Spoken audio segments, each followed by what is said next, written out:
Alright, so Homelander a freak, okay? In numerous ways. We know that.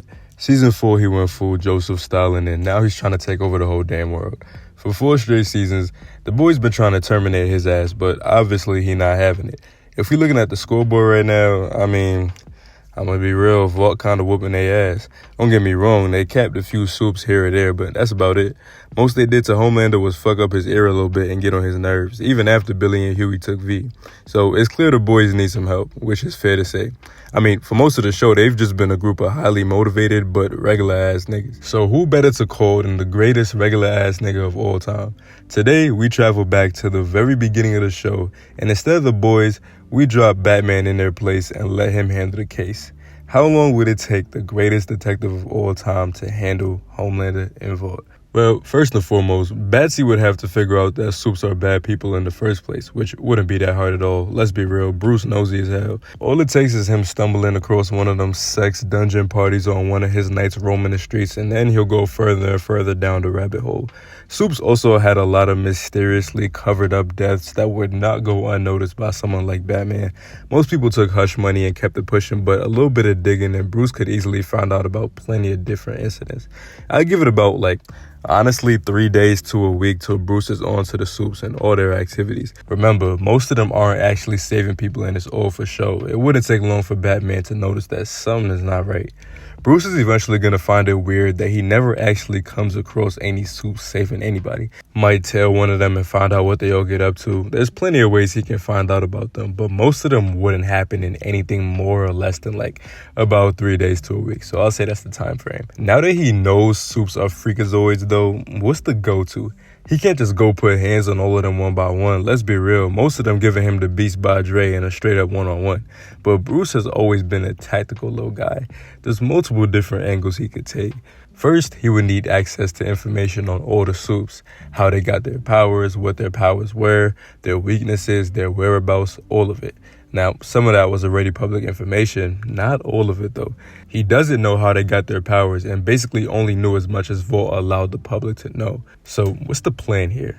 Option 1, he could slide into Vought Tower, sneak around and find whatever he wanted as Batman. Batman isn't that stupid though. He has no idea what Vought Tower's defenses or security are like, and he'd basically be going in blind, not knowing which soups would be there, and potentially opening himself up to get jumped by a bunch of violent, immoral goons on super steroids. Not the best idea. That is why Bruce Wayne is useful though. Now, usually if Batman had a problem with a company, the obvious assumption would be that he could just try to buy it, but it's not that simple with Vought at all. Don't get me wrong, Bruce got bread. We don't know exactly how much he's worth, but based on various statements and implications in different comics, he's worth somewhere in the low hundreds of billions. Vought, let's just say it's hard to imagine a number that would accurately represent how much they're worth. Y'all gotta remember, they're the biggest company in the world in almost every form of media, as well as having a ton of superheroes that they send all over the country with numerous different deals worth hundreds and hundreds of millions each. They're like every big company you can think of stacked into one. We could be looking at a company worth over $1 trillion. Bruce not buying that shit, bruh. Plus, I don't even think they just sell it to some random rich guy anyway. What Bruce can do, though, is buy a good share of the company. Both Stan and Homelander mentioned that Vought has shareholders, and I'm sure Bruce is more than rich enough to throw a few billion away to get in if the whole world is at stake. Now, we don't know the extent of the information Vaught's shareholders have, but that doesn't really matter. All Bruce needs is a way to get inside the tower without having to sneak in as Batman. Once he's inside, it's just a matter of planting listening devices all over the place, and that shit is a piece of cake for someone like Bruce, whose tech surpasses anything the boys have in their arsenal by miles. They let Season 1 Huey roam around the building completely unsupervised, and he was still a fucking lame back then. This shit finna be a cakewalk for Bruce. Within an hour, he could have the entire building under surveillance with a few well-placed, inconspicuous tags. Of course, he'd have to stomach a few things he probably doesn't want to hear for the sake of information. Ashley's freaky ass, Stillwell and Homelander's breastfeeding sessions, deep gut and octothroat. I genuinely don't think he would give a fuck as long as he's finding out what he needs to though. Master Bruce, Ashley is spanking the senator again and she just pulled the strap out of the closet. Just switch the fucking cameras, Alfred. Within a day of surveillance, Bruce would absolutely know about Compound V. I mean, come on. Stillwell openly talks about it all over the place in Season 1. Within Vought Tower, it's not some big secret for the people that matter. Now, obviously he would want to get his hands on some of it, but how would he do that? Well, we know Compound V was being shipped across the United States back in Season 1 under the guise of Samaritan's Embrace or something like that. With Bruce not only being part of Vought now and one of the richest and most charismatic people in the world, I don't see how he wouldn't be able to slither his way through the company and get a lot more information about when and where Compound V was getting moved around. He could also just find out through his listening devices planted around the tower. Either one works. Regardless, I'd say it wouldn't take more than maybe like a week or so to get an exact location and time for when to act as Batman. Now, the first thing Batsy would have to do before going out on his first adventure against Supes as Batman is obviously make a suit that protects him against the various members of the Seven. Batman's eyes already have different vision modes, so he wouldn't have to worry about being blinded by starlight. It wouldn't take him long to make a lead suit to hide his identity from Homelander. He'd probably make armor that enhances his strength and speed, as he's done numerous times before, since this time he'll be going up against characters that are enhanced physically. To be fair though, enhanced suits are a bit of a cop-out, so we'll just ignore that part. After Batman hijacks a Compound V transportation and steals a few samples for himself, there's a few other things he could do. One, he could expose Compound V to the entire world, which is basically what happened in Season 1, but nobody really cared for too long. With that angle dead, it's likely that Bruce starts studying Compound V himself. Now, with all due respect to everybody in the boys universe, not a single character in that shit is anywhere near as smart as Batman. Sorry, that's just a fact. This guy has whipped up antidotes to Joker venom and Scarecrow's fear gas overnight just from getting the slightest samples. If a random doctor could whip up a virus for Compound V, then hypothetically, Bruce wouldn't have an issue doing the same thing. The problem is, would Bruce actually do that shit? According to what we know, the virus works by attacking the Compound V in the bloodstream of Supes and then shortly kills them. We know how stubborn Bruce is when it comes to shit like this. It's like half his entire character. So what exactly does he do? Well, Bruce is an intelligent guy. He's made enough antidotes and cures to know the ins and outs of dealing with shit like Compound V. We don't know if it's possible to create some kind of chemical or virus that can kill Compound V without killing the Supe, but we do know that it's possible to simply destroy the Compound V in someone's system entirely. We saw this with Soldier Boy's radiation blast, which literally burned the Compound V from inside Supe's systems and left them powerless. Would Bruce come to this discovery alone? I'm not too sure. No one's mind jumps straight to, according to my calculations, I can use radiation to wipe out Compound V from their systems. For Batman, I don't think it's too much of a stretch though. At worst though, he won't necessarily have to come up with it by himself because Soldier Boy shows up by Season 3. Now, Season 3 is like what? A year after Season 2? I wouldn't be shocked if Bruce just spends the year like the boys, ducking around, handling different Supes in the background while he tries to figure out a way to get rid of them without killing them. They'll definitely try to get his ass, no question, but bruh, they couldn't even knock off a single member of the boys and it's been 4 seasons. If they can't beat that plot armor, they definitely not fucking with Batman's plot armor. Nah, but seriously though, Batman has so many more ways to evade being murked by Homelander and his goonies. If Billy and the boys still alive and breathing, on God, Bruce gonna be alright. Now, let's say Soldier Boy comes around, starts blowing shit up and depowering Supes like we saw him do numerous times in Season 3, and Bruce does his investigating.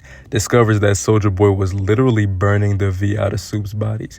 How exactly could he harness this power to not only handle Homelander, but every other Supe too? Soldier Boy tried, but it takes a few seconds for him to power up and shit, and Homelander simply didn't give him enough time to blast his ass, cause duh, why the fuck would he do that?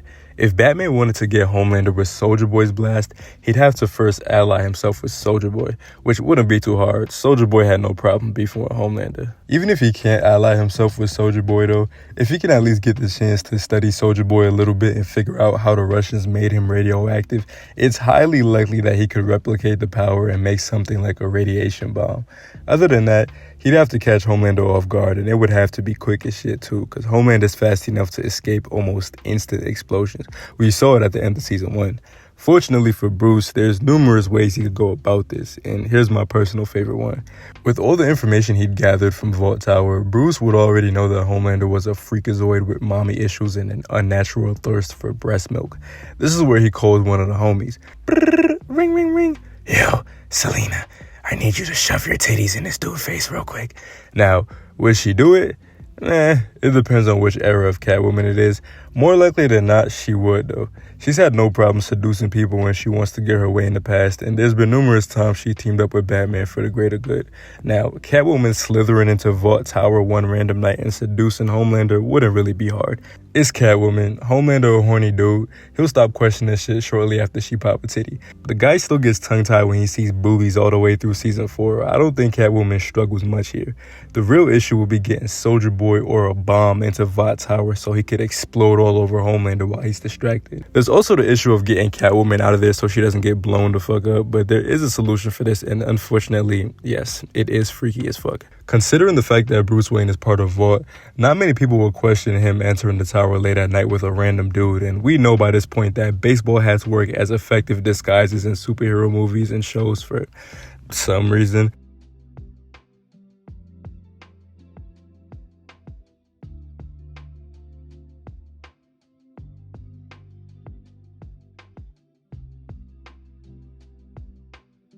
Then one night, Selina's like, want to try something new? And Homelander's like, yes, whatever you say. So she pulls out a blindfold, and Homelander's like, what's that for? I got x-ray vision. And Selina's like, nah, it's made out of lead. Now, look, this might sound a little outlandish, but what else you want niggas to try, man? This guy's only weakness is being a hornball. They gotta take advantage of that.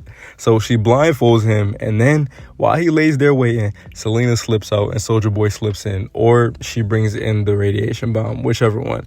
She'd bring it in after Bruce left it for her. Now, the blast radius Soldier Boy has is pretty big. We saw him destroy entire houses, so it's not like he has to dangle his testicles over Homelander's face to catch him. Homelander will probably be too distracted to focus on heartbeats, but even if he did, it would still be one heartbeat in the room because Catwoman and Soldier Boy would switch. Then all it would take is a few seconds for Soldier Boy to power up, and before Homelander could even probably suspect anything, boom, radiation blast, power's gone. If you think that Soldier Boy's power up would take too long and Homelander would get suspicious and take off the blindfold and escape, then I guess the radiation bomb would be better since it would probably be a more instant explosion. Now, some might question, will Soldier Boy's blast even successfully remove Homelander's powers? The real question should be, would Homelander even survive it? Homelander was already pumped full of Compound V as a fetus, on top of the fact that he came from Soldier Boy's semen.